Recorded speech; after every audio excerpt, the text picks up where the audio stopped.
कुणालाच पावसाचा अंदाज नव्हता आणि त्यामुळे आता गवतावर ताडपत्री अंतरतायत पप्पा, वेदू आणि जग्या बाबा.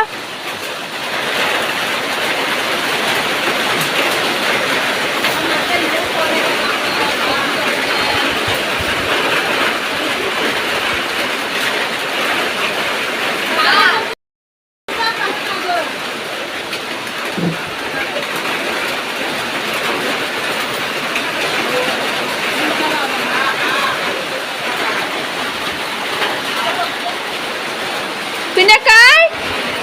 ए पिण्या, पाऊ आलं पाऊ.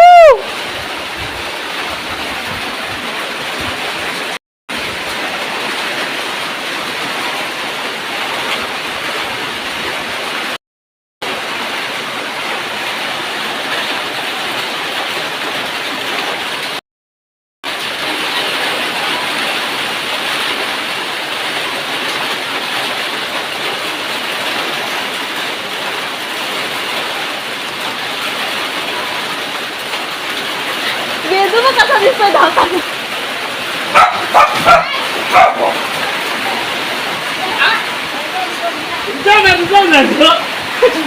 तुमच्या याच्यावर घालायचं आहे थांबला आहे. पण एक मोठी जोराची सर येऊन गेली आणि असं वाटतंय आभाळाकडे बघून की आता पाऊस येईल. अजून काही सांगता येत नाही ऊन पडेल की नाही. पण नेमकं आजच मला, मम्मीला आणि राणीला माझ्या मामाकडे देवरुखला जायचं आहे आणि तेवढ्यातच या पावसाने हजेरी लावली आहे. आणि त्यातला फन फॅक्ट म्हणजे आमच्याकडे एकच छत्री आहे. एकच पाऊस, एकच सर पडली पण किती वेगळंच वातावरण झालं. म्हणजे झाडांवर पाणी साचलंय, हिरवी हिरवी झाली आहेत सगळी. अवकाळी पाऊस आहे त्यामुळे तो एवढ्यात नाही पडायला पाहिजे कारण लोकांची अजून बरीचशी कामं बाकी आहेत. लाकूड फाटा बाहेर आहे, बैलांची वैरण बाहेर आहे. पण बरं वाटलं पाऊस पडला.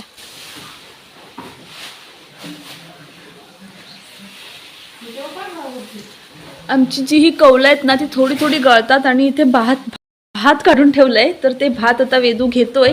बिचारा भिजला आहे पण तरी पण मदत करतोय. इकडे बघ ना जरा 2 मिनिटं. ही राणी आहे माझी बहीण आणि आम्ही चाललोय मामाकडे. मम्मी राईची छत्री घेतलं नाही पण ती तुटली. बुडत्याला काडीचा आधार आहे.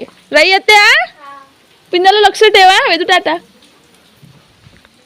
निघालोय आम्ही मामाकडे आणि पाऊस अजून भरलाच आहे पण तो पडू दे नको कारण आमच्याकडे 2च छत्रात आणि आम्ही माणसं 3 जण आहोत. आणि मी आता फोन बॅगमध्ये ठेवते कारण पाऊस पडतोय. तर हा खराब झाला तर आपण कसे भेटणार ना. मम्मी आहे, मम्मी सफरचंदाची साडी नेसला नाही. वेदू कुठे निघालास? मी कशी दिसते?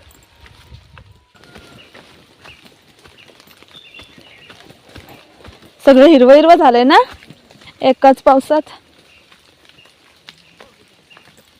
अगं पण ती झाडांवरची धूळ धुपून गेली.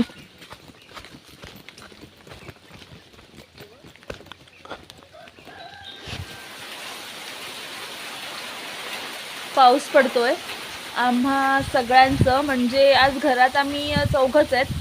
मी, मम्मी, बाबा म्हणजे आमचे आजोबा, बहीण आली आहे माझी तर ती आहेत. बाकी वेदू, पप्पा, राही, काकी. लग्न आहे एक.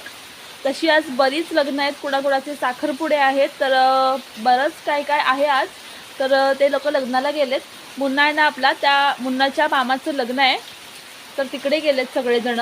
आणि लग्न कसं होत असेल आता ते लग्न हॉलवर आहे म्हणून सोडा. पण ज्यांची लग्न अशी ओपन स्पेसमध्ये घराच्या अंगणात किंवा घराच्या बाजूलाच मंडप घालून करतात तर त्यांचं कसं होईल. कारण सकाळपासून म्हणजे तासभर झाला चांगला पाऊस पडतोय. 12-12:30 वाजल्यापासून व्यवस्थित पाऊस पडतोय. असं वाटतंय की आत्ताच आपल्याला पेरणी करायला बाहेर पडायचं आहे. पण आज तारीख आहे 9 मे आणि पाऊस पडतोय. एवढा वारा मगाशी सुटला होता की सगळी पानं उडून घरात आली होती. झाडाझुडपांसाठी बरं झालंय कारण पाऊस पडतोय बाहेर अजूनही. सकाळी वाटत होतं जेव्हा मी उठले ना तेव्हा वाटत होतं की पाऊस पडेल. त्याच्यानंतर ऊन एवढं पडलं होतं की डोळ्यांना त्रास होत होता आणि आता पुन्हा पाऊस सुरू झाला आहे. गडगडतं पण आहे, मळभावर मळभ येत आहे, काळे काळे ढग येत आहेत. मी दाखवते तुम्हाला बॅक कॅमेऱ्याने. आणि आज ना एक चांगली गोष्ट पण झाली आहे. आजच सकाळी आपल्या यूट्यूब चॅनलचे 1,500 सबस्क्रायबर्स पूर्ण झाले. आणि हा पाऊस मला असं वाटतं की त्याचाच एक संकेत आहे. निसर्गानं आपल्या सगळ्यांचं अभिनंदन करण्यासाठी पावसाला त्याचा दूत म्हणून पाठवलं आहे की काय. म्हणून मी खूप खुश आहे की आज एवढी चांगली गोष्ट आपल्या सगळ्यांच्या माझ्या आयुष्यात घडली आहे आणि पावसाने पण त्यासाठी हजेरी लावली आहे.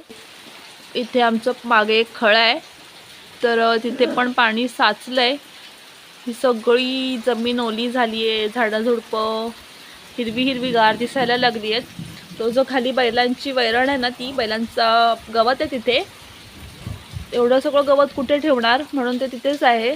तर त्यावर पण बाबांनी ताडपत्री अंतरली आहे आणि पाऊस काही कमी होईल असं वाटत नाही आहे. बघू आता. मंडळी, या बाबतीतला एक व्हिडिओ मी गेल्या वर्षी पण पोस्ट केला आहे आणि त्या व्हिडिओला तुम्ही सगळ्यांनी खूप प्रेम दिलं, खूप व्ह्यूज पण आहेत त्या व्हिडिओवर. आणि हीच परिस्थिती मला पुन्हा एकदा दाखवायची आहे. मी आता सध्या आहे आमच्या तळीवर. इथे मागे मम्मीने कॅन भरायला लावलं आहे. मम्मी आता गेली आहे हंडा कळशी घेऊन घरी आणि मला म्हणाली की ते बस कॅन भरलं की बाजूला काढून ठेव. परिस्थिती अशी आहे की आमच्याकडे पाण्याचीच बोंबाबोंब आहे.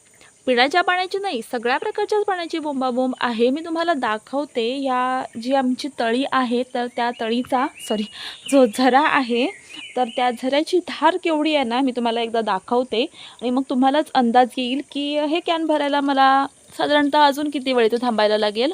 हे बघा, साधारणतः माझ्या ह्या करंगळी एवढी वगैरे ती धार आहे की नाही मला माहिती नाही, पण ही एवढीशी धार आहे. आणि हे पिण्याचं पाणी आहे. हे जे खाली पडलेलं पाणी आहे ना, हे लोक स्वच्छतेसाठी, कपडे भांडे धुण्यासाठी म्हणून घेऊन जातात. तर ह्या पाण्याची धार ही एवढीशी आहे. आणि इतकं सुंदर निसर्ग आहे इथे, इतकं सुंदर वातावरण आहे. हा जो झरा आहे ना, तो इथून येतो. त्यामुळे जर व्यवस्थित उपाययोजना केल्या ना, तर हे पाणी खूप छानपणे आम्हाला पुरू शकतं. पण ॲज युज्युअल, जसं मी गेल्या वर्षीच्या पण व्हिडिओमध्ये सांगितलं होतं, सारखं पडायला होतं आहे. गेल्या वर्षीच्या पण व्हिडिओमध्ये सांगितलं होतं की आमच्या भागातले जे राजकारणी आहेत ना, ते ना आमच्याकडच्या रस्त्यांकडे लक्ष देत आहेत ना आमच्या पाण्याकडे लक्ष देत आहेत. त्यांना फक्त मला वाटतं मतदानापुरती जनता हवी असते, नंतर मग त्यांना जनतेशी काही घेणं देणं नसतं. मला कुणा एकाला पॉईंट आऊट करायचं नाही आहे, मला सगळ्यांनाच हे सांगायचं आहे की कारण संपूर्ण महाराष्ट्रात, संपूर्ण देशात हीच परिस्थिती आहे की ऐन मे महिन्यात पिण्याच्या पाण्याची सगळीकडेच बोंबाबोंब असते. त्यामुळे तुम्ही निदान एवढं तरी करा की जे बेसिक नीड आहेत लोकांच्या, अन्न वस्त्र निवारा, पाणी ही सुद्धा एक बेसिक नीड आहे. अन्न वस्त्र निवारा लोक स्वतः कमवत आहेत, पण पाणी तुम्ही द्या ना. म्हणजे काय, आम्ही सोनं नाणं नाही मागत आहोत तुमच्याकडे, साधं पिण्याचं पाणी मागतोय, स्वच्छतेसाठी पाणी मागतोय. ते जर पाणी तुम्हाला देता येत नसेल तर काय उपयोग आहे, कशाला निवडून द्यायचं तुम्हाला आम्ही. आता कदाचित ना माझी ही क्लिप मी रेकॉर्ड केलेली, माझी मम्मी म्हणाली मला दाखव काय रेकॉर्ड केलं आहे, तर ती डिलीट पण करायला लावेल. कारण ना आपल्याकडची लोक राजकारण्यांना घाबरतात का मला माहीत नाही, पण घाबरतात, हे खरं आहे. आणि त्यामुळेच ना लोक पुढे येऊन बोलायला पण नकार देतात. पण हे कुठेतरी थांबायला पाहिजे ना. म्हणजे आम्ही काही जास्त नाही मागत आहोत, फक्त पाणी मागतोय. जे निसर्गाने दिलं आहे ते आमच्यापर्यंत तुम्ही पोचवा, एवढंच सांगतोय. बघा तुम्हाला पटतं आहे का. आणि तुमच्या भागात पाण्याची अशी काही बोंबाबोंब असेल तर ह्या व्हिडिओच्या कमेंट बॉक्समध्ये कमेंट नक्की करा. कारण आपण सगळे एकाच माळेचे मणी आहोत. सगळेजण, सगळ्यांचीच परिस्थिती सारखी आहे. कॅन भरलं आहे, मी बघते.